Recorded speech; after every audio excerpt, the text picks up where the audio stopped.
నమస్కారం అండి. నా పేరు Arun Reddy. Welcome to my YouTube channel Arun Reddy tech for you. ఈరోజు మన టాపిక్ వచ్చేసి introduction to MS word. So చూద్దామా అండి ఎంఎస్ వర్డ్ ఎలా స్టార్ట్ చేయాలి ఏంటో. సో మీరు కనుక నా వీడియోని ఫస్ట్ టైం చూస్తున్నట్లయితే లేదా మీరు ఎంఎస్ వర్డ్ నేర్చుకోవాలనుకుంటే నా ఛానల్ సబ్స్క్రైబ్ చేయండి, లైక్ చేయండి. సో వెళ్దాం మన టాపిక్కి. రైట్. సో మన టాపిక్ వచ్చేసి ఎంఎస్ వర్డ్ కదా. సో స్టార్టింగ్ నుంచి చూద్దామా ఎలా స్టార్ట్ చేయాలో. సో నేను ఇక్కడ సర్చ్ బటన్కి వెళ్తున్నాను, లేదా మీరు స్టార్ట్ బటన్కి వెళ్ళి అక్కడ సెలెక్ట్ చేసుకోవచ్చు. నేను సర్చ్ బటన్కి వెళ్ళి ఇక్కడ వర్డ్ అని టైప్ చేస్తాను. ఓకే, సో వర్డ్ అని టైప్ చేస్తే చూడండి. సో ఈ వర్డ్ పైన క్లిక్ చేయగానే ఒక కొత్త విండో ఓపెన్ అవుతుంది. చూడండి, కొత్త విండో ఓపెన్ అయింది. సో ఈ కొత్త విండోలో మనకి ఇక్కడ చూడండి blank document. Okay, blank document click చేశాను అనుకోండి, ఒక కొత్త విండో అనేది ఓపెన్ అవుతుంది. అలాగే మీరు పాతవి ఏదన్నా రీసెంట్గా ఏమైనా ఫైల్స్ ఓపెన్ చేసి మళ్ళీ మీరు ఓపెన్ చేయాలనుకున్నాను అనుకోండి, ఇక్కడ కనిపిస్తుంది లిస్ట్. లేదా మీరు ఇంకేదన్నా ఫైల్ ఓపెన్ చేయాలనుకున్నాను అనుకోండి, ఈ ఓపెన్ బటన్ క్లిక్ చేస్తే ఆ పర్టికులర్ లొకేషన్ సెలెక్ట్ చేసుకుని ఆ లొకేషన్లో చూడండి ఓపెన్ క్లిక్ చేస్తే ఇక్కడ లొకేషన్ ఉంది, బ్రౌజ్ చేసి మీరు అది అలా ఓపెన్ చేసుకోవచ్చు. ఓకే, సో సపోజ్ మీరు కొత్తగా ఒక డాక్యుమెంట్ క్రియేట్ చేయాలనుకుంటున్నారు. ఓకే, కొన్ని టెంప్లెట్స్ కావాలనుకుంటున్నారు. అప్పుడు ఇక్కడ మోర్ టెంప్లెట్స్ అని ఉంది చూడండి. ఓకే, దీనిపైన క్లిక్ చేస్తే మనకి ఇక్కడ search online templates. For example నేను ఎవరైనా ఇన్విటేషన్ ఇవ్వాలనుకుంటున్నాను, ఇన్విటేషన్ కార్డ్ ప్రిపేర్ చేయాలనుకుంటున్నాను ఎంఎస్ వర్డ్. సో నేను ఇక్కడ ఇన్విటేషన్ అని టైప్ చేస్తాను. ఇన్విటేషన్ అని టైప్ చేసి సర్చ్ చేస్తే మనకు ఆన్లైన్లో నుంచి కూడా మనకు టెంప్లెట్స్ అనేవి మనకి కనిపిస్తాయి. మీరు ఇక్కడ చూడొచ్చు, నేను ఇన్విటేషన్ అని టైప్ చేశాను చూడండి, కొన్ని ఫార్మాట్స్ వచ్చాయి బై డిఫాల్ట్. సో వీటిని సెలెక్ట్ చేసుకొని నేను ఎడిట్ చేసుకోవచ్చు. లేదా మనకి ఒక కొత్త ఫైల్ బ్లాంక్ డాక్యుమెంట్ కావాలనుకోండి, మీరు బ్యాక్ క్లిక్ చేస్తే ఇక్కడ బ్లాంక్ డాక్యుమెంట్ ఉంది, దీనిపైన క్లిక్ చేస్తే చూడండి ఇలా విండో అనేది ఓపెన్ అవుతుంది. బాగుంది కదా. సో ఎప్పుడైతే మనకు కంప్యూటర్లో విండో ఓపెన్ అవుతుందో మీరు ఇక్కడ చూడొచ్చు, పైన ఈ స్టార్టింగ్లో ఉన్నదాన్ని టైటిల్ బార్ అంటారు. సో ఇక్కడ డాక్యుమెంట్ 4 అని చూసారా. సో బై డిఫాల్ట్ మీరు ఒక కొత్త డాక్యుమెంట్ ఓపెన్ చేసినప్పుడు డాక్యుమెంట్ 1 అని, ఇంకొకటి ఓపెన్ చేశారనుకోండి డాక్యుమెంట్ 2 అని ఇలా వస్తుంది. సో దీన్ని టైటిల్ బార్ ఎందుకు అన్నారంటే, ఫర్ ఎగ్జాంపుల్ నేను ఈ డాక్యుమెంట్ని సేవ్ చేశాను అనుకోండి, ఆ సేవ్ చేసిన నేమ్ ఇక్కడ కనిపిస్తుంది. సో ఎప్పటివరకు అయితే నేను సేవ్ చేయను, ఈ డాక్యుమెంట్ 1 డాక్యుమెంట్ 2 అని బై డిఫాల్ట్ నేమ్స్ ఉంటాయంటే అవి కనిపిస్తాయి. సో ఒకవేళ నేను ఈ డాక్యుమెంట్ సేవ్ చేశాను అనుకోండి, ఆ నేమ్ కనిపిస్తుంది ఇక్కడ. సో అందుకోసం మనం దీన్ని టైటిల్ బార్ అంటాం. ఓకే, సో నేను దీన్ని క్లోజ్ చేస్తున్నానండి.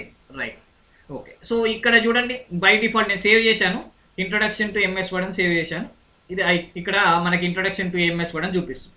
సో మనం ఏదైతే పేరు ఇస్తామో ఈ ఫైల్కి, ఆ పేరు అనేది ఇక్కడ కనిపిస్తుంది. అందుకోసం మనం టైటిల్ బార్ అంటాం. ఓకే, సో ఇదండి టైటిల్ బార్ కదా. సో సెకండ్ ఏంటి, విండో కంట్రోలర్స్. మనకి ఇక్కడ విండో కంట్రోలర్స్ ఉన్నాయి చూడండి. లాస్ట్లో ఈ రైట్ సైడ్ టాప్ కార్నర్లో చూడొచ్చు, minimise, restore down, close button. So minimise ఏం చేస్తుంది, క్లిక్ చేయగానే అది బార్ లాగా చిన్నగా మారిపోతుంది చూడండి. రైట్, మళ్ళీ క్లిక్ చేస్తే ఓపెన్ అవుతుంది. ఓకే, సో అలాగే మ్యాక్సిమైజ్ అంటే సైజ్, విండో సైజ్ చిన్నగా చేయాలనుకున్నారు అనుకోండి, ఇలా సైడ్కి ఇంకేదైనా పెట్టుకొని చూడాలనుకున్నారు అనుకోండి, అప్పుడు ఈ మ్యాక్సిమైజ్ బటన్ అనేది వాడచ్చు. ఓకే, సో అలాగే క్లోజ్ బటన్ అనేది మనకు ఒకవేళ ఫైల్ అవసరం లేకుంటే వాడచ్చు. సో దాన్ని మనం విండో కంట్రోలర్స్ అంటాం. సో అలాగే మనకు లెఫ్ట్ సైడ్లో చూడొచ్చు, లెఫ్ట్ సైడ్లో మనకి ఇక్కడ సేవ్ బటన్ ఉంది, అండూ ఉంది, రీడూ ఉంది, అలాగే customise quick access tool bar ఉంది. ఓకే, దీన్ని customise quick access tool bar అంటాం. సో ఇది ఏం చేస్తుందంటే, సపోజ్ మీకు ఏదన్నా రిపీటెడ్గా ఒక టూల్ని బాగా వాడుతున్నారనుకోండి, అప్పుడు ఇక్కడ యాడ్ చేసుకోవచ్చు.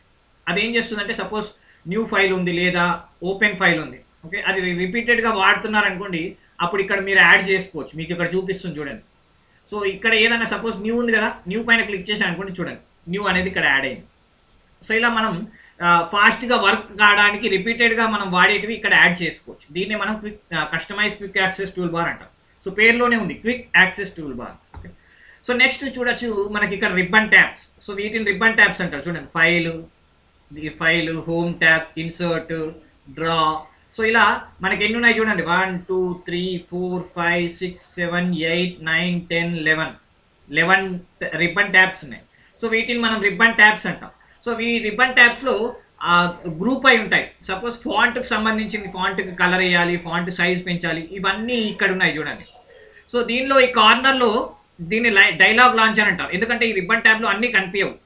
సో ఈ డైలాగ్ లాంచర్ ఏం చేస్తుందంటే, దీనిపైన క్లిక్ చేస్తే ఈ యొక్క ఉంది చూడండి ఫాంట్, ఇదాన్ని మనకు ఒక సపరేట్ విండోగా చూపిస్తుంది చూడండి. సో ఇక్కడ అన్ని ఆప్షన్స్ మనకి ఈజీగా అవైలబుల్ అవుతాయి. సో ఇక్కడ అన్ని చూపించలేరు కాబట్టి ఇక్కడ డైలాగ్ లాంచర్ ఉంది, దాన్ని క్లిక్ చేస్తే సెపరేట్ విండో ఓపెన్ అవుతుంది, దానిలో మిగతా ఆప్షన్స్ సెలెక్ట్ చేసుకోవచ్చు. సపోజ్ మీకు ఇక్కడ ఈ రిబన్ ట్యాబ్ ఉంది కదా, మీకు ఇది అవసరం లేదనుకున్నారనుకోండి, దీన్ని తీసేయాలనుకుంటున్నారు. సో అప్పుడు ఇక్కడ ఏదో ఒక ట్యాబ్ పైన డబుల్ క్లిక్ చేయాలి. ఫర్ ఎగ్జాంపుల్ ఇక్కడ హోమ్ పైన డబుల్ క్లిక్ చేశాను అనుకోండి, ఈ స్పేస్ అనేది హైడ్ అవుతుంది, రిబ్బన్ అండ్ ట్యాబ్ అనేది హైడ్ అవుతుంది, స్పేస్ అనేది ఎక్కువగా మనకి లభిస్తుంది. సో మనం ఇంకేదైనా చేయాలనుకుంటే చేసుకోవచ్చు. సపోజ్ మళ్ళీ మీరు తిరిగి ఆ రిబ్బన్ ట్యాబ్ కావాలనుకున్నారు అనుకోండి, ఏదో ఒక ట్యాబ్, ఫర్ ఎగ్జాంపుల్ ఇంతకుముందు హోమ్ పైన క్లిక్ చేశాను కదా, ఈసారి ఇన్సర్ట్ పైన డబుల్ క్లిక్ చేస్తాను చూడండి. చూడండి, సో ఇలా ఇక్కడ డబుల్ క్లిక్ చేసినా కానీ హైడ్ అవుతుంది, ఇంకోసారి క్లిక్ చేస్తే అన్హైడ్ అవుతుంది. సో దీన్ని షార్ట్ కట్ కీ ద్వారా కూడా చేయొచ్చు. మన షార్ట్ కట్ కీ వచ్చేసి కంట్రోల్ F1. ఓకే, సపోజ్ నేను కంట్రోల్ F1 చేశాను అనుకోండి, చూడండి రిబ్బన్ ట్యాబ్ హైడ్ అయింది, మళ్ళీ క్లిక్ చేస్తే అన్హైడ్ అవుతుంది చూడండి. చూడండి, సో ఇలా కంట్రోల్ F1 అనే షార్ట్ కట్ కీ కూడా మనం వాడచ్చు. సో నెక్స్ట్ వచ్చేసి డాక్యుమెంట్ సెక్షన్ అండి. ఇక్కడ ఉంది చూడండి, దీన్ని మనం డాక్యుమెంట్ సెక్షన్ అంటాం. అంటే ఎక్కడైతే మనం డాక్యుమెంట్ని టైప్ చేస్తామో మనం దాన్ని డాక్యుమెంట్ సెక్షన్ అంటాం. సో ఈ డాక్యుమెంట్ సెక్షన్లో మనం ఏదన్నా టైప్ చేసుకోవచ్చు. మనకు కావాల్సినంత ఈ లెటర్ కానీ పారాగ్రాఫ్ కానీ ఇక్కడ రాయొచ్చు. ఇది కాకుండా మనకి రూలర్ బార్స్ అంటారు చూడండి, ఇక్కడ రూలర్ బార్స్. ఈ రూలర్ బార్స్ ఏం చేస్తాయి అంటే మన మార్జిన్స్ని సెట్ చేస్తాయి. ఫర్ ఎగ్జాంపుల్ నాకు ఇక్కడ పైన ఇంకొంచెం పైన స్టార్ట్ చేయాలనుకున్నా, సో ఇక్కడ చూడండి దీన్ని మనం వర్టికల్ రూల్ బార్ అంటాం, దీన్ని హారిజాంటల్ రూల్ బార్ అంటాం. ఓకే, సో సపోజ్ నాకు కొద్దిగా సైజ్ పైకి కావాలనుకున్నాను అనుకోండి ఇలా, లేదా కిందికి కావాలనుకున్నాను అనుకోండి ఇలా. ఓకే, సో మార్జిన్ సెట్ చేసుకోవాలనుకుంటున్నాను, మార్జిన్ ఇక్కడ వరకు రైట్ ఇండెంట్, ఇది లెఫ్ట్ ఇండెంట్. ఓకే, సో కిందది వచ్చేసి మార్జిన్, పైనది వచ్చేసి పారాగ్రాఫ్ కూడా యూజ్ చేయొచ్చండి. ఓకే, సో దీంట్లో ఒకటి పారాగ్రాఫ్, ఒకటి మార్జిన్కి యూజ్ అవుతుంది.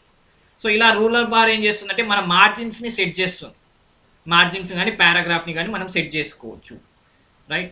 సో అవే కాకుండా మనకి నెక్స్ట్ స్క్రోల్ బార్స్ ఉంటాయండి. స్క్రోల్ బార్స్ అంటే ఇక్కడ చూడండి, దీన్ని మనం వర్టికల్ స్క్రోల్ బార్ అంటాం.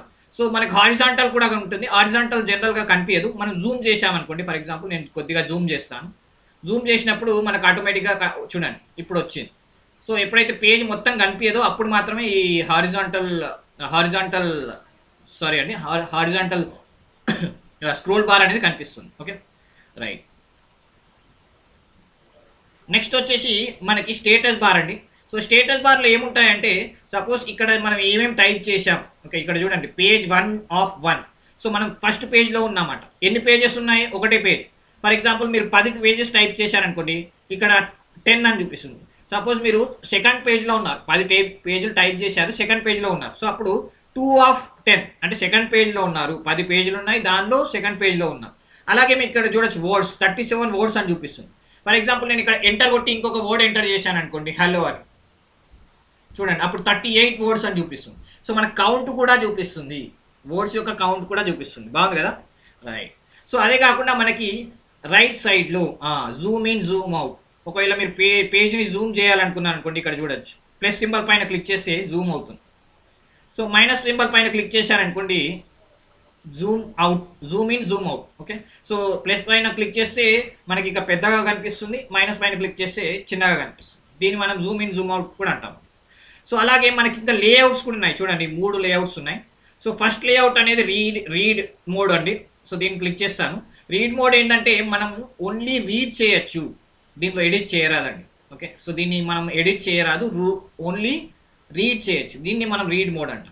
సో సెకండ్ మోడ్ వచ్చేసి మనకి ప్రింట్ లేఅవుట్ మోడ్, అంటే మనకి పేపర్ ఎలా ప్రింట్ అవుతుందో అలానే చూపిస్తుంది ఇక్కడ కూడా. సో జనరల్గా బై డిఫాల్ట్ మనకి ప్రింట్ లేఅవుట్లోనే వస్తుంది, అందరు కూడా ప్రింట్ లేఅవుట్లోనే వర్క్ చేస్తారు. సో థర్డ్ వచ్చేసి ఇంకోటి చూడండి, వెబ్ లేఅవుట్, అంటే వెబ్ పేజ్ లాగా కనిపిస్తుంది మొత్తం చూడండి. సో వెబ్ లేఅవుట్కి వెబ్ లేఅవుట్కి రీడ్ మోడ్కి తేడా ఏంటంటే రీడ్ మోడ్లో ఎడిట్ చేయరాదు, కానీ వెబ్ లేఅవుట్లో ఎడిట్ చేయొచ్చు. సో మళ్ళీ నేను నా ప్రింట్ లేఅవుట్కి వస్తున్నాను. సో ఇదండి మన introduction to MS word. So ఇలా మన టైటిల్ బార్లో బై డిఫాల్ట్ నేమ్ డాక్యుమెంట్ 1 అని, లేదా ఇంకొకటి ఓపెన్ చేస్తే 2 అని ఇలా వస్తాయి. సో మనం ఏదైతే పేజ్ సేవ్ చేస్తామో అదే వస్తుంది. సో అలాగే మనకి window controllers, minimise, maximise, close button ఉన్నాయి. అలాగే క్విక్ యాక్సెస్ టూల్ బార్, ఏదైనా రిపీటెడ్గా వర్క్ చేయాలనుకున్నాను అనుకోండి ఇక్కడ యాడ్ చేసుకోవచ్చు క్విక్ యాక్సెస్ టూల్ బార్స్లో. అలాగే ఈ ఒక్కొక్క ఉంది చూడండి, దీన్ని మనం రిబ్బన్ ట్యాబ్స్ అంటాం. హైడ్ చేయాలనుకుంటే దానికి డబుల్ క్లిక్ చేస్తే హైడ్ అవుతుంది, మళ్ళీ డబుల్ క్లిక్ చేస్తే అన్హైడ్ అవుతుంది. మన షార్ట్ కట్ కీ వచ్చేసి కంట్రోల్ F1 వాడతాం. సో అలాగే ఈ రిబ్బన్ ట్యాబ్స్లో అన్ని పట్టవు కాబట్టి ఇక్కడ మనకు ఒక డైలాగ్ లాంచర్స్ ఇస్తారు ప్రతి కార్నర్లో. ఓకే, సో ఈ డైలాగ్ లాంచర్లో క్లిక్ చేసినప్పుడు మనకు సపరేట్ విండో ఓపెన్ అవుతుంది, దానిలో మనకు కావాల్సింది సెలెక్ట్ చేసుకోవచ్చు. సో అలాగే ఇది డాక్యుమెంట్ సెక్షన్ అంటారు, దీంట్లో వచ్చేసి మనం ఏదైనా మ్యాటర్ టైప్ చేసుకోవచ్చు. ఈ లెఫ్ట్ సైడ్ మీరు చూడొచ్చు ఇక్కడ ఇక్కడ టాప్లో మనకు వచ్చేసి దీన్ని మనం రూరల్ బార్ అంటాం. ఓకే, సో మనకి వర్టికల్ హారిజాంటల్ రెండు ఉన్నాయి. అలాగే స్క్రోల్ బార్స్ కూడా ఉన్నాయి, వర్టికల్ హారిజాంటల్, సో పైకి కిందికి అనడానికి. సో అలాగే మనకి స్టేటస్ బార్ ఉంది కింద. స్టేటస్ బార్ ఏం చేస్తుంది, పేజ్ నెంబర్స్, ఎన్ని పేజెస్ ఉన్నాయి, అది ఏ పేజ్లో ఉన్నారు, అలాగే ఎన్ని వర్డ్స్ టైప్ చేశారో కూడా చూపిస్తుంది. సో లెఫ్ట్ సైడ్లో మనకి జూమ్ ఇన్ జూమ్ అవుట్ ఉంది, పెద్దగా చేసుకోవచ్చు, చిన్నగా చేసుకోవచ్చు. అలాగే మనకి ఇక్కడ 3 లేఅవుట్ మోడ్స్ ఉన్నాయి. రీడ్ మోడ్, ఓన్లీ రీడ్ మాత్రమే చేయొచ్చు. ప్రింట్ లేఅవుట్ మోడ్, ప్రింట్ ఎలా ఇస్తుందో అలా కనిపిస్తుంది. అలాగే web layout mode, so web page ఎలా ఉందో అలా కనిపిస్తుంది. సో ఇదండి introduction to MS word. Next వీడియోలో కలుసుకుందాం.